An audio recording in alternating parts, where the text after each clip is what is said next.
Biasanya saat kita bicara pendidikan, selalu kita tuh fokus pada, anak SD, anak SMP, anak SMA. Kalau saya selalu bilangnya itu karena power balance ya. Jadi orang dewasa itu selalu ngerasa anak kecil itu lebih mudah dibentuk, jadi paling gampang dia mau starting point-nya dari anak kecil. Tapi sebetulnya saat kita mau mencoba yang tadi misalnya kita mau ngomongin koridor inovasi, kita mau ngomongin, percepatan untuk memperbaiki situasi di sekitar kita, udah nggak mungkin lah kita ngomong anak kecil. Karena ya sebetulnya yang pertama-tama harus kita sentuh itu adalah orang dewasa. Itu menurut saya. Nah, kenapa saya tadi cerita soal Jepang? Karena ternyata yang dilakuin Jepang itu adalah itu. Jadi pada saat proses modernisasi dulu yang mereka lakuin itu bukan hanya mereka fokus pada perbaikan sekolah SD, SMP, SMA, gimana cara literasinya itu naik, tapi mereka membuat sekolah rakyat. Istilahnya sama nih, sekolah rakyat, tapi sekolah rakyat untuk orang dewasa. Madrasah pembangunan itu tempat-tempat kecil untuk orang dewasa itu tuh menggali. Jadi yang pertama perspektif. Contoh, sebelumnya itu kan kita sangat lekat dengan bagaimana kita menjadi cucu yang baik ya. Biasanya, jadi dulu kakek saya ini kita sebagai cucu harus meneruskan spirit apa. Nah, tapi Baba dan teman-temannya justru dibalik. Bagaimana kita bersiap menjadi karuhun yang baik. Oh iya, bagus. Jadi agar cucu-cucu kita itu. Nah, apa yang harus dilakukan oleh kita menjadi karuhun yang baik? Satu. Bahkan dalam berseni pun kita elitis kok gitu. Artinya apa sih? Saya suka seni. Tadi dari awal saya udah cerita banyak itu seharusnya dari diskusi ini kita tahu gua sih tuh orang teknik tapi suka seni. Tapi selama saya ada di Indonesia, untuk saya hanya sekedar mengetahui ada pameran apa aja susah banget kok. Pameran itu yang datang itu cuman geng-geng seni juga, desain juga gitu. Jadi saya juga nggak tahu kenapa gitu. Padahal mungkin seni desain harusnya adalah salah satu bidang yang bisa mengebumikan intelektualitas gitu ya.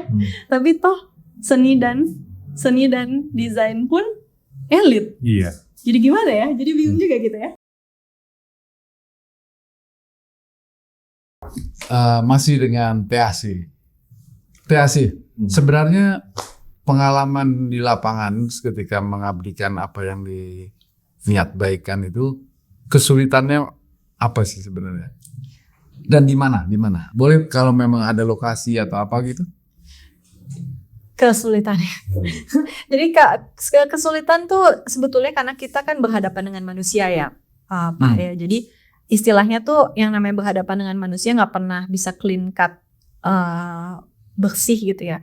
Bahkan nggak usah ngomong masyarakat, kan kita seorang teknik sipil kan kita misalnya kita punya proyek gitu, anggaplah kalau kita mau bikin bendungan gitu, antara rencana kita dengan pelaksanaan pasti di dalamnya tuh akan ada masalah-masalah yang berkait dengan orang gitu. Apakah karena lahan atau misalnya apa gitu. Jadi istilahnya selama kita mau mengerjakan sesuatu dan dalam mengerjakan sesuatu itu kita berinteraksi antar manusia, saya rasa nggak bisa dipungkiri pasti akan ada masalah gitu menurut saya ya. Nah sekarang apakah ada sesuatu yang spesifik jadi masalah saat kita berdialog dengan masyarakat gitu? Saya rasa karena kan nggak bisa dipungkiri gitu ya, saat kita masuk ke masyarakat itu kita punya perbedaan perspektif mungkin kali ya, atau mungkin perbedaan ekspektasi mungkin lebih tepatnya ya.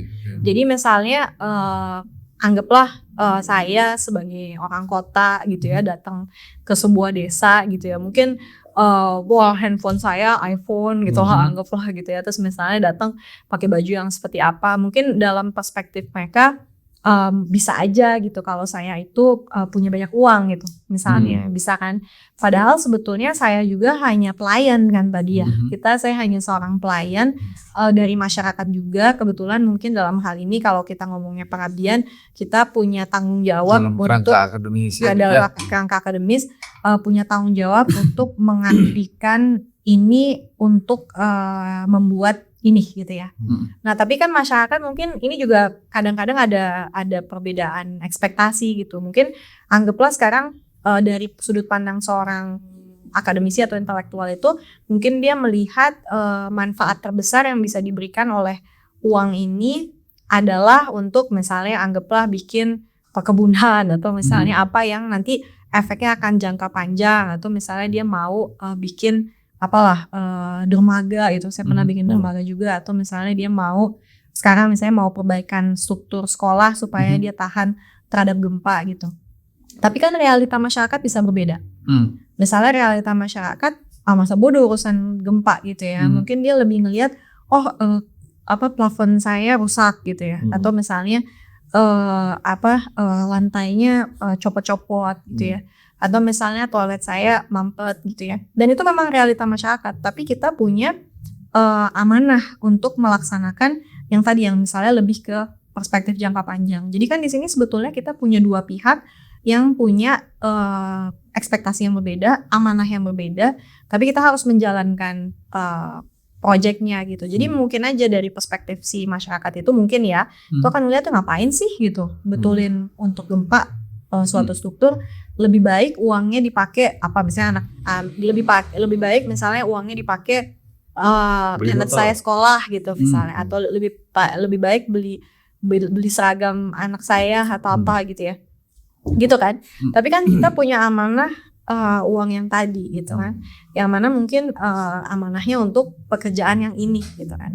Jadi hal-hal seperti itu saya rasa pada pelaksanaannya sangat mungkin berkonflik kan gitu. Mungkin bukan dengan intensi dia buruk ya gitu, tapi karena realitanya dia membutuhkan sesuatu yang mungkin bukan bagian dari amanah saya gitu.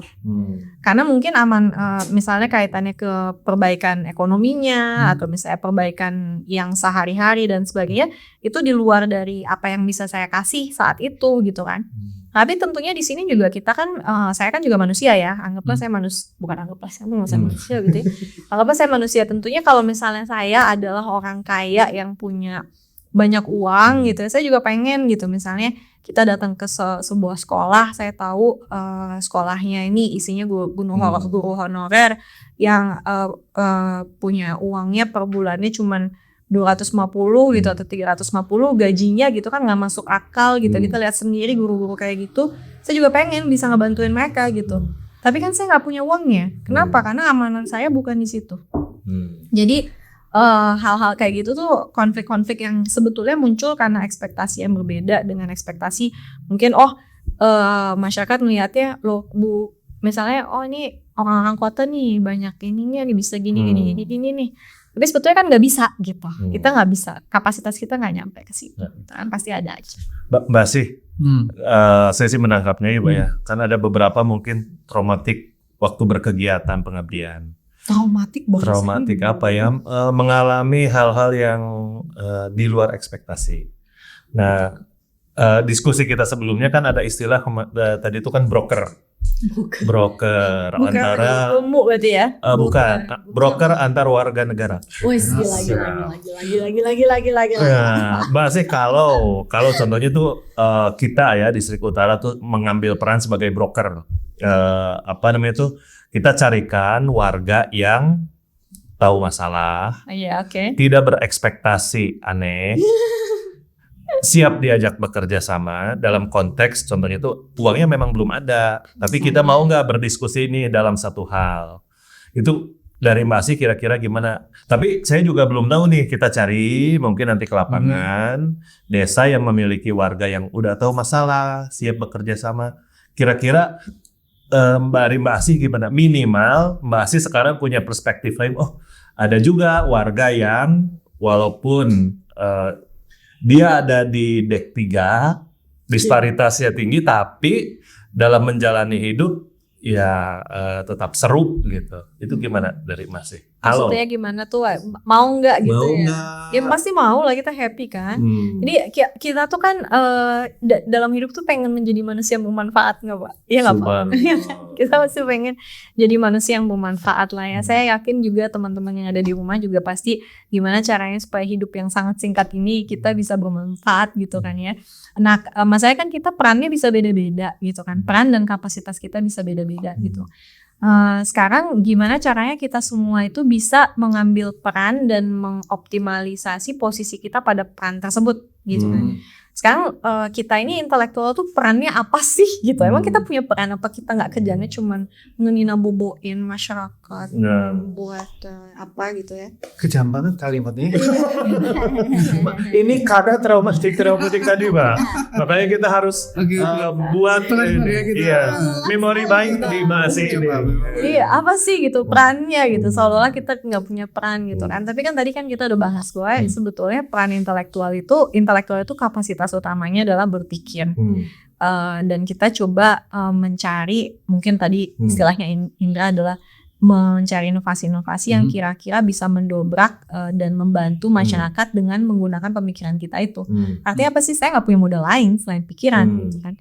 Modal lainnya ya mungkin kalau bisa dibilang mungkin kita punya akses dikit-dikit uang untuk penelitian, akses dikit-dikit ngobrol sama pengusaha, yang pengusaha yang dekat dengan hub kita, mungkin gitu ya. Tapi kita sendiri nggak punya uang, kita sama aja sama masyarakat, sama-sama nggak punya uang gitu. Jadi artinya apa sih sebetulnya di sini tuh kan kita di adu domba karya istilahnya dari dua pihak yang sama-sama nggak punya uang. Mbak Asi, sorry. Tapi nggak bisa kerjasama kita gimana tuh? Mbak Asi, kalau tadi kan sempat juga di-mention kan kalau cendekiawan, ilmuwan gitu kan sukanya yang spesifik. Iya. Nah, mungkin nggak ya contohnya itu kita buat spektrumnya itu agak luas, tapi tetap di keilmuan yang Mbak Asi suka. Contoh. Coba kasih contohnya. Ya, Ini dari tadi masih ngomong implementasi. Iya, nah, contoh kan kalau tadi kan host by host gitu ya. Contohnya itu kayak saya, Baba Arif dan teman-teman itu kan lagi cukup concern di satu sisi ada Rebana. Jadi Rebana itu badan tersendiri untuk 7 kabupaten kota. Dari mulai Bandung, Sumedang, Subang, Indramayu. Iya, orang-orang taunya itu. Tapi Rebana itu ada satu kawasan pengembangan bersama 7 kabupaten kota kalau tidak salah. Di Jawa Barat. Di Priangan Timur. Priangan Timur. Ya, jadi Sumedang, Subang, Majalengka, Indramayu. Nah, tapi kita juga melihat ada jalur tol Cisundawu. Itu tuh cukup menarik dari Bandung, Cirebon. Jadi ada Bandung, Sumedang, Majalengka, Cirebon. Di sisi lain ada ITB. ITB Bandung, ITB Sumedang, ITB Cirebon. Mungkin nggak ya ini kita diskusikan menjadi sebuah koridor pengembangan. Contohnya itu koridor inovasi gitu. Tapi memang tetap ini bukan agenda government atau institusi pendidikan, tapi agenda warga gitu. Bagus kan. Nah, tapi contohnya itu di rumah, di struktur rumah. Contohnya itu dari mulai mapping bencana. Tapi kan ini makro. Iya. Nah, kalau polanya seperti itu gimana, Mbak sih? Mungkin saya boleh menjawab dengan memutar tidak? Boleh. Boleh. Kita mutar maaf ya Bapak. Bisa sama. Saya kan suka sejarah ya, Mas ya. Jadi walaupun saya orang teknik sipil, tapi saya suka baca kebetulan.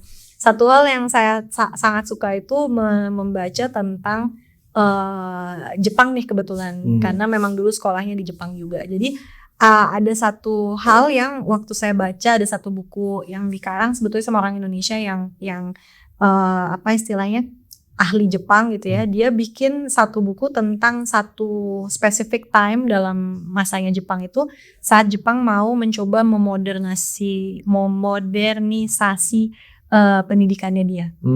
Memodernisasi pendidikannya dia. Nah, biasanya saat kita bicara pendidikan, selalu kita tuh fokus pada anak SD, anak SMP, anak SMA. Kalau saya selalu bilangnya itu karena power balance ya. Jadi orang dewasa itu selalu ngerasa anak kecil itu lebih mudah dibentuk. Jadi paling gampang dia mau starting point-nya dari anak kecil. Tapi sebetulnya saat kita mau mencoba yang tadi, misalnya kita mau ngomongin koridor inovasi, kita mau ngomongin percepatan untuk memperbaiki situasi di sekitar kita, udah nggak mungkin lah kita ngomong anak kecil. Karena yang sebetulnya yang pertama-tama harus kita sentuh itu adalah orang dewasa. Itu menurut saya. Nah, kenapa saya tadi cerita soal Jepang? Karena ternyata yang dilakuin Jepang itu adalah itu. Jadi pada saat proses modernisasi dulu yang mereka lakuin itu bukan hanya mereka fokus pada perbaikan sekolah SD, SMP, SMA, gimana cara literasinya itu naik, tapi mereka membuat sekolah rakyat, istilahnya sama nih, sekolah rakyat, tapi sekolah rakyat untuk orang dewasa. Formal. Nggak formal. Nggak formal. Di setiap desa-desa, di setiap kabupaten-kabupaten itu dia membuat sekolah-sekolah rakyat di mana di situ itu mereka memprovide ilmu yang menurut orang dewasanya itu mereka butuhkan. Wah, menarik, sejalan. Termasuk di dalamnya adalah dialektika tentang misalnya bagaimana melihat perbedaan kelas masuk gitu ya, atau bagaimana melihat ini dan itu. Sorry, itu bukunya apa berarti, Mbak? Saya lupa judulnya ya, tapi saya ada tuh, bagus sekali bukunya. Jadi tapi itu betul-betul membuat saya sampai merinding saya baca, karena mereka juga misalnya bercerita soal sanitasi, bercerita soal dalam hal ini misalnya nutrisi, bagaimana mereka mengebumikan waktu itu informasi-informasi yang sama sekali baru, karena zaman dulu orang Jepang itu nggak bisa cuci tangan, nggak tahu buat apa cuci tangan, nggak tahu pakai bidet itu kan sekarang terkenal orang Jepang punya bidet yang canggih-canggih itu, mereka nggak punya kayak gitu gitu, mereka nggak punya sanitasi apa, itu semua diperkenalkan pertama melalui sekolah rakyat dari desa-desa itu, dan juga mereka banyak sekali menginvestasikan kepada museum. Kenapa? Karena museum pameran itu adalah cara yang paling utama ya untuk mengebumikan ilmu begitu ya. Dan dalam hal ini museumnya itu bukan tentang maksudnya kalau di Indonesia kan museum itu identik dengan seni gitu ya. Tapi ini adalah museum yang bercerita tentang bagaimana bersanitasi, gimana caranya. Kenapa sih kayak misalnya ada sekarang sudah terkenal ya, orang Jepang itu misalnya ngomongin soal kenapa sih kita harus makan 4 sehat 5 sempurna di museum kan gitu ya, apa sih yang terjadi dengan nutrisi ini dan apa bla bla bla gitu, dan mereka buat pameran-pameran ini secara sangat murah atau gratis gitu ya. Dan dan dari data-data yang ada, pameran-pameran ini membludak karena kan gratis ya. Jadi yang datang itu masyarakat dari berbagai macam kelas, mereka pengen belajar tentang informasi-informasi yang mereka dapat dari ini gitu. Ilmu-ilmu terkini, walaupun nggak dimarketkan sebagai ilmu terkini ya, hanya sekedar entertainment sebetulnya. Entertainment yang di dalam entertainment itu ada ilmu. Begitu. Nah, ini adalah contoh baik ya, dan sebetulnya hingga saat ini Jepang itu masih melakukan itu. Jadi kalau misalnya sekarang kita pergi ke Jepang, salah satu yang saya selalu kagum dengan mereka itu konten televisi mereka itu sangat menarik tapi educational. Jadi misalnya ada satu acara TV yang saya kalau lagi di Jepang saya pasti nonton, namanya Sakana-kun. Sakana-kun itu sakana artinya ikan, kun itu ya kayak bocah lah ya, bocah ikan gitu. Nah ini si Sakana-kun ini selalu acara TV-nya adalah tentang yang menjadi moderatornya itu siapa, adalah seorang ilmuwan ikan yang pergi dari satu daerah ke daerah lain untuk menceritakan ada ikan apa di situ. Terus habis itu nanti dia cerita ikan ini habitatnya seperti apa, kenapa dia tuh penting misalnya ya, atau gimana ikan ini mempengaruhi budaya yang ada di sekitaran daerah tersebut gitu ya. Terus gimana kulinernya itu jadi ini karena ada ini ya, kan banyak sekali hanya dari sekedar ikan. Dan bahkan yang dalam si Sakana-kun ini belakangan juga karena isu climate change juga dia cerita ternyata misalnya ikan ini udah nggak ada lagi di daerah sini karena sekarang laut temperatur laut sudah berubah gitu, jadi mereka pindah ke daerah lain. Terus gimana caranya kita nanti ke depannya bisa makan ikan tapi sustainable gitu lah ya. Ini semua untuk siapa? Untuk masyarakat biasa gitu ya. Jadi saya kalau nonton TV tuh educational gitu ya. Tapi kira-kira kenapa mereka bisa educational TV-nya? Berarti kalau insentif tadi, kalau sekolah raya tadi melatih warga untuk meriset dirinya dan menginovasi dirinya ya, dari dirinya sendiri. Nah, tapi juga kita memberikan deal. Dan saya cerita sedikit ya, balik ke tadi urusan TV Jepang. Kenapa Jepang itu bisa TV-nya educational? Ternyata di Jepang itu mereka punya Kementerian Pendidikan ya. Kementerian Pendidikan itu mereka punya anggaran untuk pendidikan dewasa. Dan pendidikan dewasanya itu mereka salurkan melalui TV. Jadi TV mereka itu dibayar harus educational oleh negara. Dan educational bener-bener educational kayak tadi menceritakan soal provinsi-provinsinya yang berbeda-beda, terus apa gitu biar. Tapi sebenarnya di sini apa sih?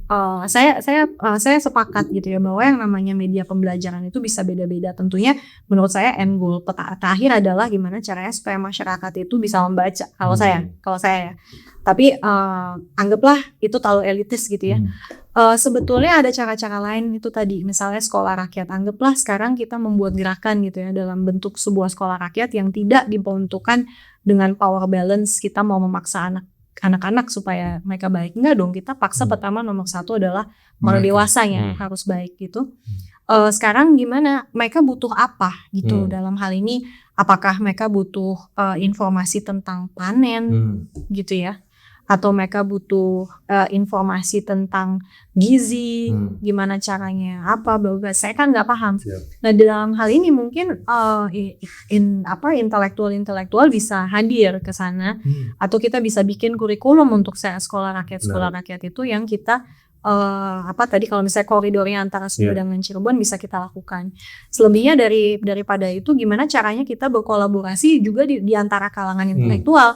Nggak lagi kita cuman bilang engineer lebih penting daripada seniman gitu misalnya ya.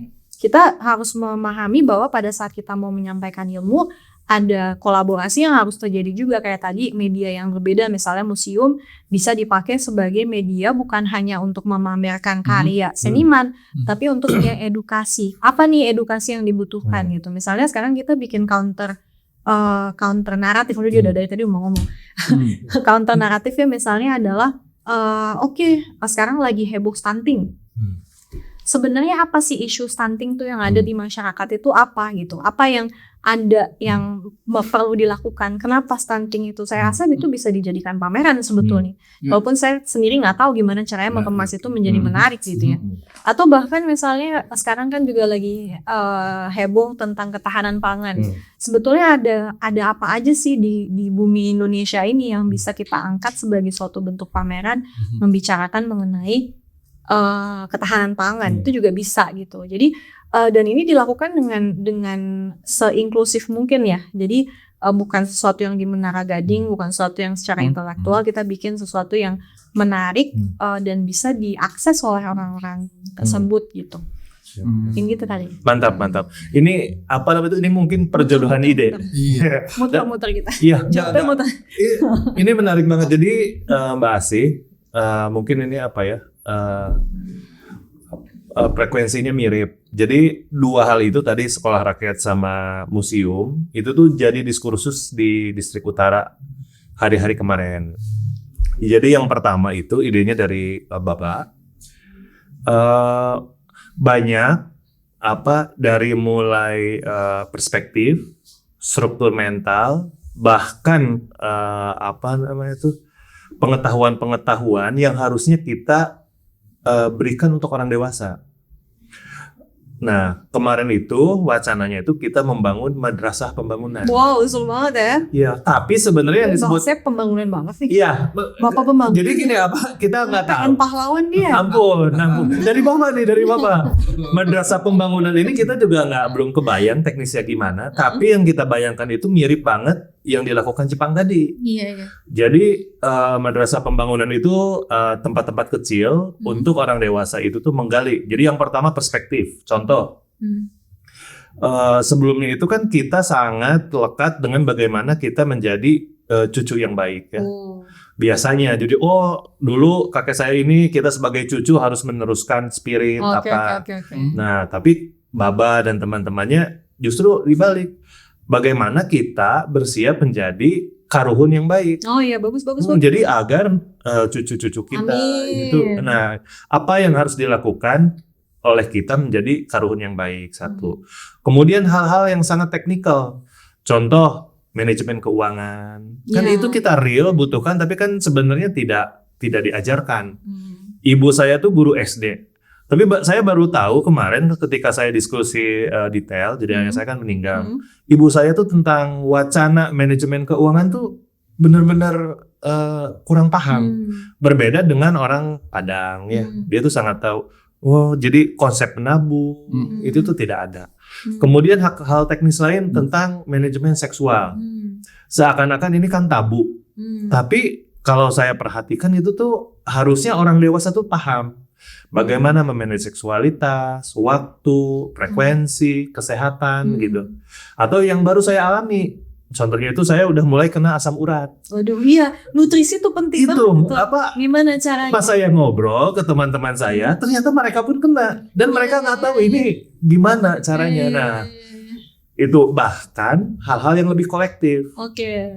Tadinya si madrasah pembangunan ini tuh karena kita memilih demokrasi yang sifatnya ini tuh gradual, bertahap, makanya civil society itu harus paham posisi. Nah, mungkin kayaknya ya madrasah pembangunan yang ada di Baba dan teman-teman dengan sekolah rakyat yang ada di Jepang mungkin bisa kita adopt minimal di koridor inovasi Bandung Cirebon ini tuh kan mungkin ada beberapa dan bisa mungkin intelektual publik itu moving ya ke sini Bisa.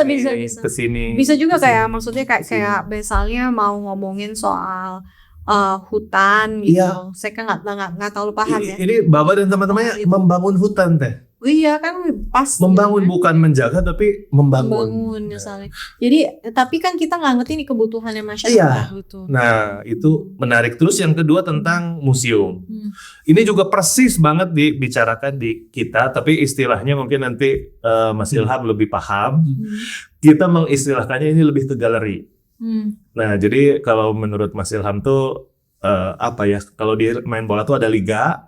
Jadi yang pertama itu adalah inisiatif individu, inisiatif kolektif, galeri, baru museum. Nah, tapi galeri yang kita coba wacanakan, kita kayaknya menarik nih kalau di Jatinangor. Soalnya di sana ada 20 institusi pendidikan yang ada di Sumedang, 19-nya itu ada di Nangor. Nah, tapi galeri ini persis kalau kata Baba itu bukan hanya di keseni rupaan, tapi bagaimana isu-isu pengembangan kewilayahan itu di-challenge. Betul, harus. Jadi kayak experience masyarakat, cara menanam tomat, kemudian Cilembu tuh, ubi Cilembu, itu bagaimana keadiluhungan itu tuh berproses gitu. Iya, luar biasa. Nah, kebetulan PIC-nya tuh Mas Yuri. Wow, Nah, biasa Mas Yuri. Siap-siap galeri Jatinangor. Jadi kedua ide itu sedang kita wacanakan. Syukur-syukur Iya, bisa berkolaborasi, Pak. Tentu bisa. Bukan berdoa ya. Apa nih? Bukan hanya berdoa. Oh iya. Tapi kerja praktik. Uji publiknya belum gitu lah. Belum. Tapi mungkin saya lanjut cerita yang soal Jepang nggak apa ya, walaupun mungkin Menarik, udah nggak menarik. nyambung ya. Iya. Jadi kan saya baca itu di buku ya, jadi kan teori-teori gitu ibaratnya. Tapi lucunya kan saya suka jalan-jalan ya di waktu itu saya sama suami saya itu Sambil pernah bermesraan gitu ya. pernah main ke satu desa di pokoknya desa termasuk kayak desa tradisional gitu yang berhasil mempertahankan tradisinya gitu. Dan di sana itu mereka bikin kayak rumah-rumahnya sekarang udah dijadiin hotel lah ya gitu. Sama lah kayak di sini kalau misalnya Kampung Naga sekarang udah jadi tempat nginep gitu ya. Nah, terus yang menarik ini saya itu salut sekali dengan bapak yang jadi host saya di rumah itu. Karena dia walaupun ini cuman hosting, harganya juga murah-murah aja gitu, tapi dia menyediakan makanan yang dia bisa ceritain sejarah dari makanan ini, bagaimana hubungannya dengan dengan tempat ini, terus bagaimana sejarah lokalitasnya, sebagainya. Jadi kita datang ke sana kayak datang ke teater gitu. Jadi dia malam-malam kita dikasih makan, tapi dia hosting, dia ceritakan semua tentang situasinya bla bla bla gitu. Nah, usut punya usut, ini saking bagusnya nih ya hostingnya itu sampai saya nangis juga ya di sana, terharu gitu. Usut punya usut, ternyata daerah ini adalah daerah yang dulunya ada sekolah rakyat. Jadi sekarang udah nggak ada sekolah konsep. Sekarang konsep sekolah rakyat itu udah nggak ada nih. Ini kan pas zaman pembangunannya zaman dulu nih, sekarang udah nggak ada. Tapi si sekolah rakyatnya ini mendidik mereka untuk tetap, bahkan setelah sekolah rakyat ini udah ada, mereka tuh tetap berhimpun. Jadi ternyata usut punya usut, setelah mereka jadi ya? ini, si kolektifnya ini adalah mereka bikin istilahnya perhimpunan hotel tradisional gitu ya. Jadi ada nih bapak-bapak sih, kakek-kakek lah 80-an tahun ini semua bikin hotel-hotel dari rumahnya mereka. Dan cita-citanya melalui hotel itu mereka mau bringing world peace katanya. Kumaha world peace. Kenapa? Karena world peace itu menurut mereka datang dari saling memahami. dan komunikasi ya. budaya leluhur, apa yang dilakuin di masa lalu, kebijaksanaan leluhur. Jadi mereka bisa mendeduce gitu ya, walaupun nanti ada mereka bikin pernyataan tentang misalnya bahkan tentang bahwa mereka mendukung Palestina gitu ya, kan kayak nggak nyambung ya, tapi sebetulnya di dalam kepala mereka, dalam dialektika mereka ini nyambung, walaupun ini isunya ada di suatu tempat di sana, kita sekarang di sini kita harus melakukan apa yang kita bisa, yaitu kita mendidik siapa yang datang ke desa saya. Yang desa saya ini harus paham tentang alam, tentang bagaimana alam berdampak terhadap saya. Gimana dulu kita bisa hidup bersama dengan alam gitu. Lucu kan? Ya. Menarik. Dan itu adalah bagian kayak ekstensi dari sekolah rakyat yang dulu mereka adalah bagian dari itu. Jadi saya waktu itu langsung misalnya, wah gila juga ya gitu. Selama ini gue baru cuman baca di buku-buku, ternyata nih secara real aku bisa lihat ada impactnya dan impactnya sampai berpuluh-puluh tahun setelah itu. Jadi itulah, pendidikan atau misalnya empowerment yang sesungguhnya, atau mau pakai istilah pembangunan yang sesungguhnya kan people by people, jadi orang per orang. Pada suatu ketika saat dia sudah menjadi itu gitu, menjadi di dalam dirinya dia mengembody itu dan melakukan apapun untuk itu gitu kan. Ya, walaupun sebetulnya Indonesia tidak kurang dengan gerakan-gerakan seperti Kenapa itu? Kenapa? Tidak kurang tetapi nggak bulat terus sih. Kenapanya itu apa ya? Bisa nggak ya? Dikit gitu kasih bocoran. Kenapa Indonesia tidak bisa sebulat itu? Gerakannya banyak gitu. Ya, saya juga nggak tahu sih. Mungkin Bapak yang lebih tahu. Jadi, kalau saya sih melihatnya bahwa orang Indonesia itu tidak kompak ya, gitu. Jadi kita selalu pengennya masing-masing, selalu pengen. Bukannya kita gotong royong? Gitu. Iya, tapi kompetitif ya, gitu. Antar kedaerahan, antar perkabupatenan, antar perdesaan, bahkan di kampus mungkin antar fakultas, antar apa, ya kan kompetitif ya. Jadi saya nggak tahu ya, kayak banyak kontradiksi ya di Indonesia itu. Di satu sisi kita gotong royong, tapi kenapa kita selalu tidak mau bekerja bersama-sama gitu?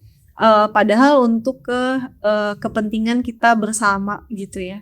Gimana caranya gitu. Saya juga nggak tahu gimana caranya gitu. Tapi tadi sebelum kita diskusi ini, saya juga sempat ngobrol nih tentang ini ya, tentang budaya gitu ya. Terus apakah memang budayanya Indonesia nih kayak begini gitu. Tapi saya pribadi, mazhab saya adalah budaya itu bisa dibangun, bisa dibentuk. Dan sebetulnya disitulah lokasi seorang intelektual ya, bagaimana kita membentuk budaya sehingga kita membentuk budaya yang bermanfaat buat kita saat ini, yang useful gitu. Artinya apa, sekarang kita ya istiqomah nih, kita pengen punya suatu istiqomah ya, istiqomah. Nah nih, kalau kita mau punya suatu budaya yang lebih gotong royong, lebih guyup dan lebih terfokus untuk mencoba membangun jejaring-jejaring, anggaplah madrasah pembangunan tersebut, yang nanti harapannya membangun manusia ya, supaya mereka bisa hidup lebih punya martabat gitu. Berarti karena itu ya ditaruh museum itu sebagai konsensus tentang nilai ya. Betul. Itu yang kemudian kalau itunya tidak ada, gerakan segitu banyak juga nggak akan ketemu kali ya.